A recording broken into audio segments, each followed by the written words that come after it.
Thank you, everybody. I want to begin firstly by thanking all of our teachers, our principals and our school support workers. This is an incredibly challenging time for everybody, but particularly those working in education who are really at the forefront of this, providing that learning environment that is safe and calm for our students. And I think it's important that we show our gratitude to our teachers and our school communities. As the Premier has indicated, we will be asking parents, if practical, to keep their children at home for the rest of the term.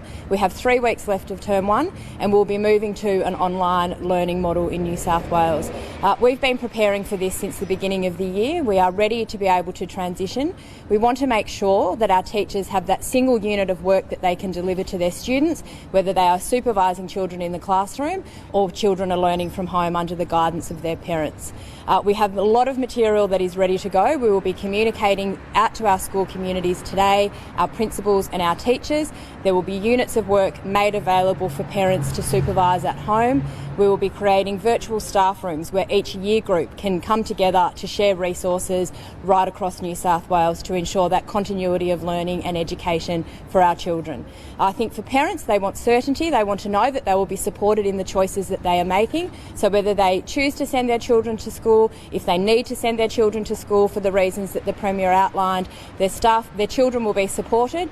No student will be turned away from a New South Wales public school during this time. But we want to make this period that is challenging much simpler for our students, our teachers and our families, which is why we will transition to this online learning model. We have resources ready to go. We are well equipped to do this in New South Wales, and in challenging times we think that this is the right decision to have made.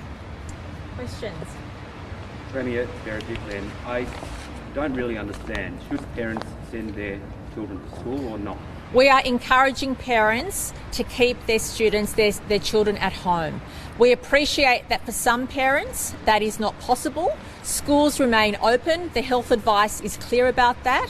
We support that health advice. However, for practical reasons, given last week already, we saw 30% of parents choose to keep their children at home, and I appreciate that number would likely continue to increase the closer we get to school holidays. For practical reasons, so there's a single unit of work. We're encouraging parents where they can to keep their children at home. However, no child will be turned away from school.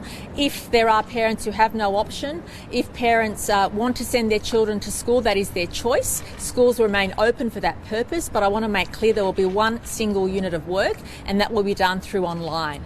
Premier, your message is very different to the Prime Minister's, isn't it, on schools? Well, look, the Prime Minister's message was that schools remain open based on the health advice, and that's consistent here in New South Wales. But we also have to be practical, given we're the largest state, and already we've seen last week 30% of parents chose not to send their kids to school.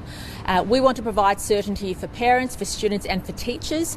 Teachers now can proceed to have one unit of work. Whether the child is learning from home or from school, they'll receive the same unit of work, which is a very not only fair but practical way to move forward.